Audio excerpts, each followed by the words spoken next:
जय मां ललितांबिका। कैसे हैं आप सभी? मैं उम्मीद करता हूं आप सभी स्वस्थ होंगे और आनंदित होंगे। भगवती जगदम्बा की कृपा आप और आपके संपूर्ण परिवार पर निरंतर बरस रही होगी।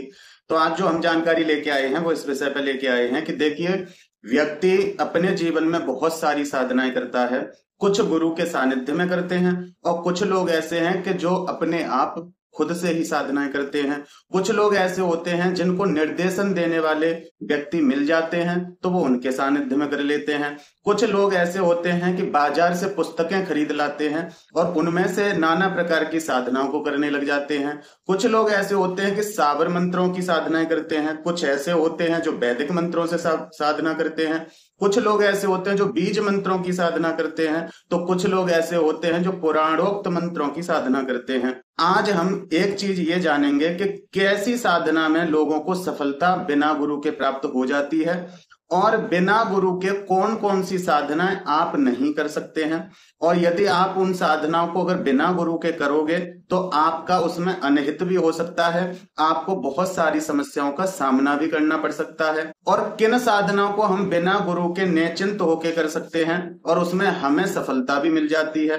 तो आज इस वीडियो में इन सारे सवालों को एक करके मैं आपको जवाब दे रहा हूं। वीडियो को ध्यान से और पूरा देखें। जानकारी पसंद आए तो वीडियो को एक लाइक अवश्य कर दें। कमेंट में जय माता दी लिखें। चैनल पर आप पहली बार आए हैं तो चैनल को सब्सक्राइब कर लें। इस प्रकार की वीडियो लेके आता हूं जिससे कि आपको आध्यात्म और भक्ति में बहुत ज्यादा मदद मिल सके और आप अपनी भक्ति, अपनी साधना, अध्यात्म में आगे बढ़ सके। तो मेरी हमेशा से ये कोशिश रहती है, तो इसलिए सभी से हाथ जोड़ के विनती है, वीडियो को ध्यान से और पूरा देखना। आज आपके बहुत सारे सवालों के जवाब आपको मिल जाएंगे साधना से रिलेटेड। और जानकारी यदि आपको पसंद आ जाए तो एक लाइक अवश्य कर देना, उससे मुझे मोटिवेशन मिलता है आपके लिए अच्छी अच्छी वीडियो बनाने का। तो आइए वीडियो को शुरू करते हैं। देखिए, सबसे पहले बात करते हैं कि बिना गुरु के साधना क्यों नहीं करनी चाहिए और साधना में गुरु का होना क्यों अनिवार्य है। देखिए, मैं आपको बताता हूं, ऐसा नहीं है कि मतलब जिनके गुरु नहीं है वो लोग साधनाएं नहीं कर सकते। वो लोग भी साधनाएं कर सकते हैं और कौन कौन सी साधना को कर सकते हैं वो मैं बताऊंगा।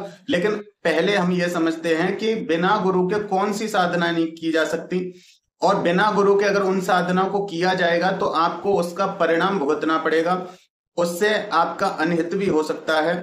वहां आपको गुरु की विशेष आवश्यकता होती है। तो देखिए, जिसमें गुरु बहुत आवश्यक है वो साधनाएं वो होती हैं जो परंपरागत साधना चलती है।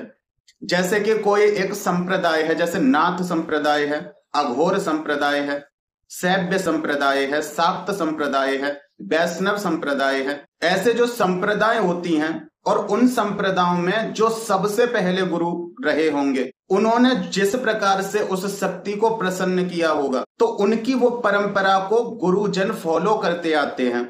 जैसे कि उन्होंने वो साधना की, फिर उनके शिष्यों ने वो साधना की, फिर उनके शिष्यों ने वो साधना की। तो एक परंपरागत से वो साधनाएं चली आ रही हैं और उसी परंपरा से यदि वो साधना की जाती हैं तो जो सबसे पहले गुरु थे जिन्होंने उस शक्ति के बारे में लोगों को बताया, तो जहां उनकी उपाधि है, जहां तक वो पहुंचे हैं अपने जीवन में काल में, वहां तक आप उनके पद चिन्हों पर, आप उनकी संप्रदाय अनुसार, उनकी विधि अनुसार जब वो साधनाओं को, उस शक्ति को जानने की प्रक्रिया को करते हैं तो आप भी वहां तक पहुंच जाते हैं।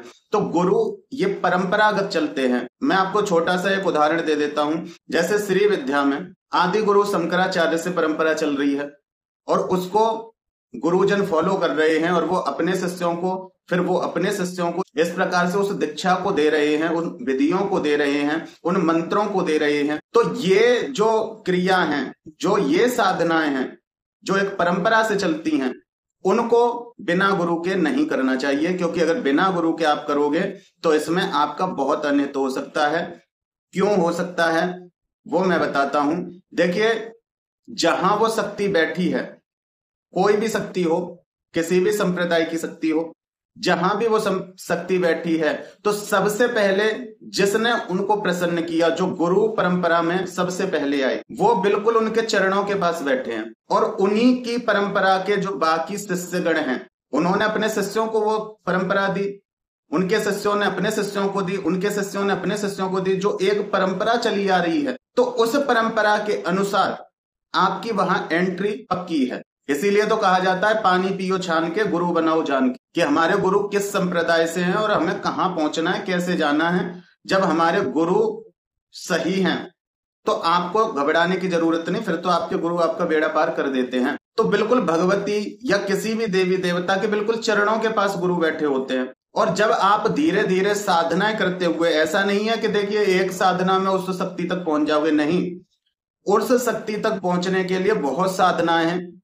जिन साधनाओं को स्टेप बाय स्टेप गुरुजन बताते हैं कि अब इसके बाद ये करना है, अब उसके बाद वो करना है, अब तुम्हें ये मंत्र करना है, फिर तुम्हें वो मंत्र करना है। तो इस प्रकार से वो नाना प्रकार की साधनाएं करवाते हैं। लेकिन कुछ लोग ऐसे होते हैं कि जो ये चाहते हैं कि नहीं हमारे हिसाब से सब कुछ चल जाए, तो ऐसा नहीं होता है, क्योंकि इस साधना क्षेत्र में ना तो भावुकता चलती है और ना ही किसी के मन मुताबिक चला जाता है। जो पारंपरिक साधनाएं होती हैं, जो एक परंपरा के अंतर्गत आती हैं, उसमें आपकी इच्छा नहीं चल सकती। उसमें तो जो आपको गुरुजन दे देंगे वो आपको करना पड़ेगा, क्योंकि वो एक परंपरागत है, उस परंपरा में आपको ढलना पड़ेगा।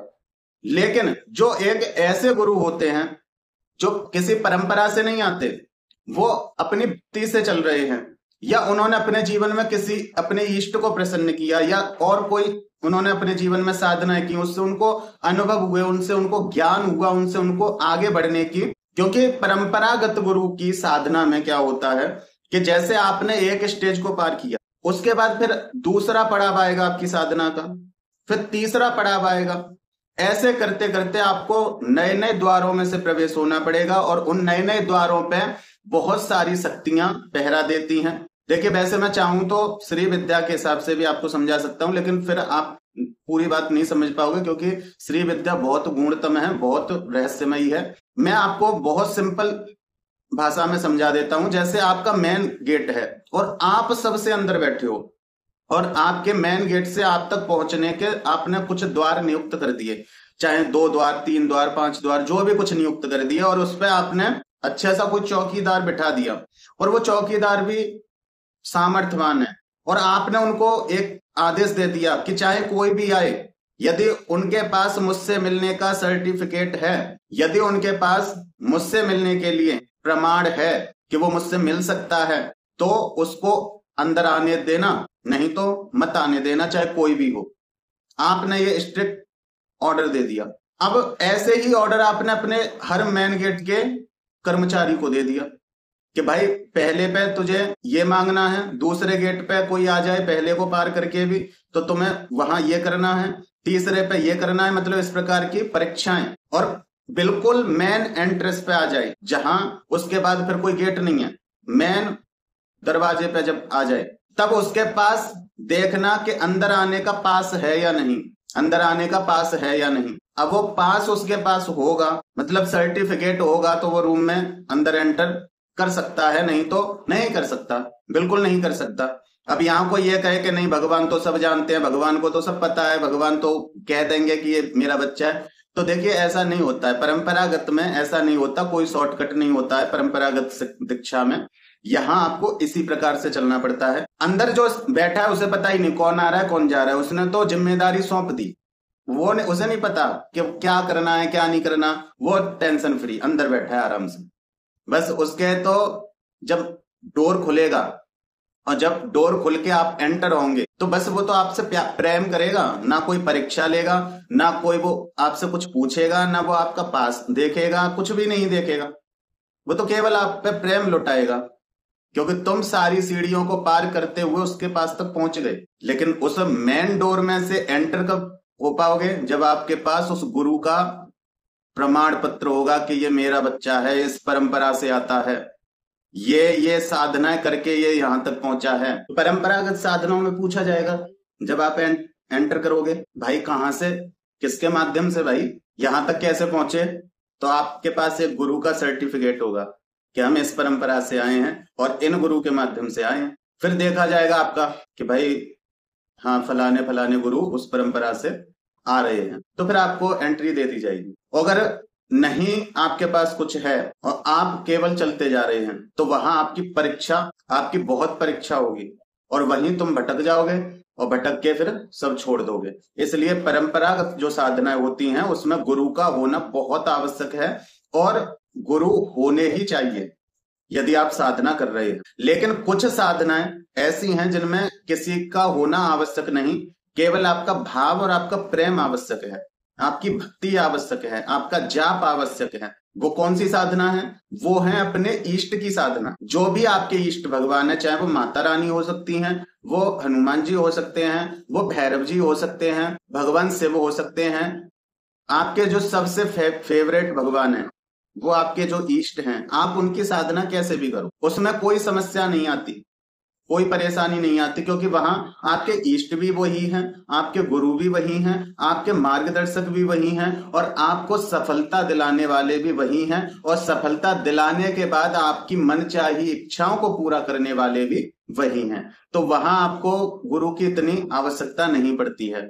दूसरी बात, या कोई छोटी मोटी साधना जैसे कोई चालीसा की साधना है, या कोई स्तोत्र की साधना है, या कोई छोटे मोटे अपनी इच्छाओं की पूर्ति की, जैसे मान लो जैसे श्री सूक्त साधना है, और दुर्गा चालीसा साधना है, हनुमान चालीसा साधना है, मतलब जो चालीसा और स्तोत्रों द्वारा साधना की जाती हैं, उनको आप बिना गुरु के कर सकते हैं, उसमें कोई गुरु का होना आवश्यक नहीं। क्योंकि ये स्तोत्र पाठ चालीसा इसीलिए बनाए हैं क्योंकि हर किसी के गुरु नहीं होते हैं, तो वो लोग इस प्रकार से भगवान को प्रसन्न कर सकते हैं, इन्हें भगवान की स्तुति कहा जाता है।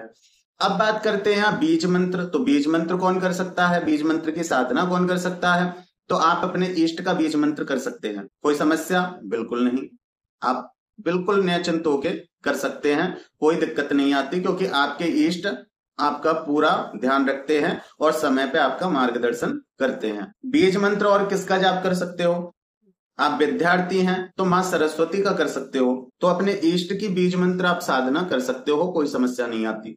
वैदिक मंत्र, वैदिक मंत्रों से आप किसी की भी साधना कर सकते हो, कोई भी समस्या नहीं आएगी, क्योंकि वैदिक मंत्र एक तो इतनी जल्दी जागृत नहीं होते, और दूसरी बात, वैदिक मंत्र जब आप उच्चारण करते हैं तो आपकी वाणी शुद्ध होने लगती है, आपका घर पवित्र होने लगता है, और दूर दूर तक नकारात्मकता ठहर नहीं सकती। तो आधे से ज्यादा परेशानियां तो आपकी वैश्वता ही नष्ट हो जाती हैं, जैसे कि गायत्री मंत्र है, जैसे और जो वैदिक मंत्र हैं जिनको आप जानते भी हैं नहीं भी जानते हैं, ऐसे मंत्रों को जब आप उच्चारित करते हैं तो कोई समस्या नहीं आती। पौराणिक मंत्र, उनको भी आप जप सकते हैं। पौराणिक मंत्र जो हैं उन्हीं की जो व्याख्या है वही तो कथाओं के रूप में हमारे सामने है, तो जब हम उनको सुन सकते हैं तो उन मंत्रों को भी पढ़ सकते हैं, उन मंत्रों से भी साधना कर सकते हैं, कोई समस्या नहीं आती। बीज मंत्रों से अन्य किसी देवी देवता की आप साधना नहीं कर सकते। अगर साधना करनी है तो आपके गुरु होने चाहिए, या आपके साथ एक सही मार्गदर्शक होना चाहिए, चाहे वो आपके गुरु ना हो लेकिन वो साधना क्षेत्र में पहले से हो और उन्होंने वो साधना पहले की हो, तब वो आपका मार्गदर्शन कर सकते हैं। और सावर मंत्र, तो देखिए सावर मंत्रों की साधना आप कर सकते हैं, कोई समस्या नहीं, और ये बहुत शीघ्र प्रभाव देते हैं। सावर मंत्र बहुत कम जब संख्या में ये सिद्ध हो जाते हैं। इसमें गुरु का होना आवश्यक नहीं है, क्योंकि ये मंत्र स्वयं के गुरु हैं, हर मंत्र में गुरु विद्यमान है, तो अलग से सावर मंत्रों के लिए गुरु बनाने की आवश्यकता नहीं है, तो इसमें अलग से गुरु होना अनिवार्य नहीं है। और ये बहुत प्रभावशाली और बहुत जल्द ही असरकारी मंत्र होते हैं। लेकिन इनमें एक चीज का ये ध्यान रखना चाहिए कि आप किसी समझदार व्यक्ति से ही सावर मंत्र लें, और मंत्र को ध्यान से समझ लें कि ये मंत्र किसी देवी देवता का है, या फिर मनगढ़ंत बनाया गया है, या फिर किसी नकारात्मक शक्ति का है। क्योंकि सावर मंत्रों में समझ में नहीं आता कि ये किसको मंत्र समर्पित हो रहा है, उसमें इतना समझ में नहीं आता है।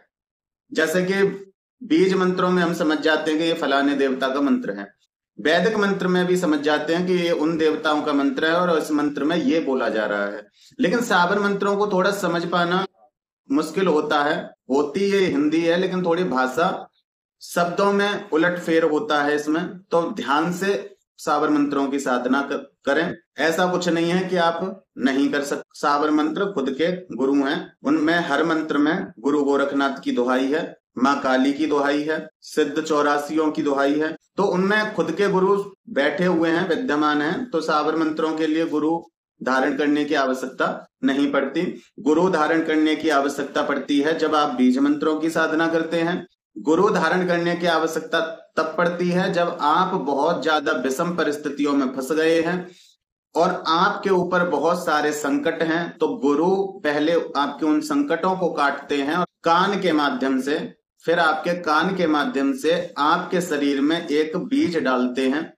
वो बीज अंकुरित होता है, उसको खाद पानी आप देते हो उसका जाप करके, और फिर वो जिस दिन वृक्ष बनता है तो वो आपको फल खाने के लिए देता है। ये आप स्वयं भी कर सकते हैं, लेकिन अपने इष्ट का, अन्य किसी का नहीं, क्योंकि अन्य किसी का करना आपको परेशानी में भी डाल सकता है।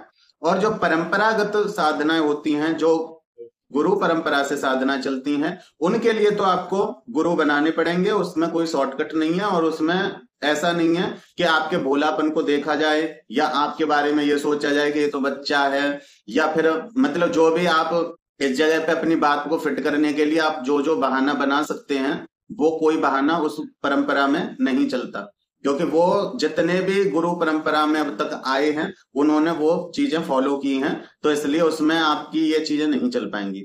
भक्ति और भाव में उसमें चल जाता है, उसमें आपका भाव चलता है, उसमें विधि नहीं चलती। लेकिन एक गुरु परंपरा से जो साधना चलती है उसमें एक विधि चलती है। जो उस शक्ति के सबसे पहले साधक थे उनकी जो परंपरा थी, उसी परंपरा के अंतर्गत सबको चलना पड़ता है। तो जो परंपरागत साधनाएं करना चाहते हैं, जैसे बड़ी बड़ी महाविद्याओं की साधना है, 10 महाविद्याओं की साधना है, या फिर उच्च कोटि की और दिव्य दिव्य साधनाएं हैं जो एक परंपरागत चलती हैं, अगर आप ऐसी साधनाओं को करना चाहते हैं अपने जीवन में तो आप एक सही गुरु का चुनाव कीजिए। यदि आप अपने इष्ट को ही प्रसन्न करके रखना चाहते हैं और किसी से कोई आश्रय नहीं है आपका, तो अपने इष्ट की आप साधना कर सकते हैं, उनके बीज मंत्र की साधना कर सकते हैं, उनके वैदिक मंत्र की साधना कर सकते हैं, उनके साबर मंत्र की साधना कर सकते हैं, या उनके 40 स्तोत्र की साधना कर सकते हैं। उसमें आपको डरने की आवश्यकता नहीं, केवल अपने इष्ट से ये बोलने की आवश्यकता है, प्रभु आप मेरे में आप, मेरे गुरु भी आप, मेरे रक्षक भी आप, मुझे साधना करवाने वाले भी आप, और साधना में सफलता दिलाने वाले भी आप, और सफलता मिलने के बाद मुझे उस साधना का फल देने वाले भी आप। तो अपने इष्ट की कर सकते हैं, लेकिन आप कुछ एक्स्ट्रा पाना चाहते हैं अपनी लाइफ में, कुछ ये चाहते हैं कि नहीं थोड़े बहुत हमारे पास सिद्धियां हों, थोड़े बहुत हमारे पास हम और साधनाएं भी करें, आपका मन है और साधनाएं करने का, या आपका मन है इस अध्यात्म के मार्ग से लोगों का जन कल्याण करने का, तो फिर आप एक सही गुरु का चुनाव करो जो आपको तरह तरह की साधनाएं करवाए और आपको कुछ सिद्धियों से कनेक्ट कर सकें, जिससे कि आप उन शक्ति और उन सिद्धियों के माध्यम से लोगों का कल्याण कर सको। साबर मंत्रों को जैसे भी मैं पहले बता चुका हूं, साबर मंत्रों में तो किसी की भी आवश्यकता नहीं, बस इतना ध्यान रखें कि साबर मंत्र सही हो और प्रमाणित हो, इतना कंफर्म पहले कर लें, फिर आप साबर मंत्र का जप कर सकते हैं। तो आज की वीडियो में यही जानकारी थी। मैं उम्मीद करता हूं कि मेरे द्वारा दी हुई जानकारी आपको समझ में आई होगी और पसंद आई होगी। जानकारी पसंद आई है तो वीडियो को एक लाइक अवश्य कर दें, कमेंट में जय माता दी लिखें। चैनल पर आप पहली बार आए हैं तो चैनल को सब्सक्राइब कर लें, क्योंकि मैं इसी प्रकार की रोचक और ज्ञानवर्धक जानकारी लेके आता रहता हूं। फिर मिलते हैं एक अगली वीडियो में एक नई जानकारी के साथ। तब तक अपना और अपने परिवार का ध्यान रखें, भगवान की भक्ति करें, निरंतर भक्ति करें और भक्ति पथ पर आगे बढ़ते रहें। जय माता दी, जय मां ललितांबिका।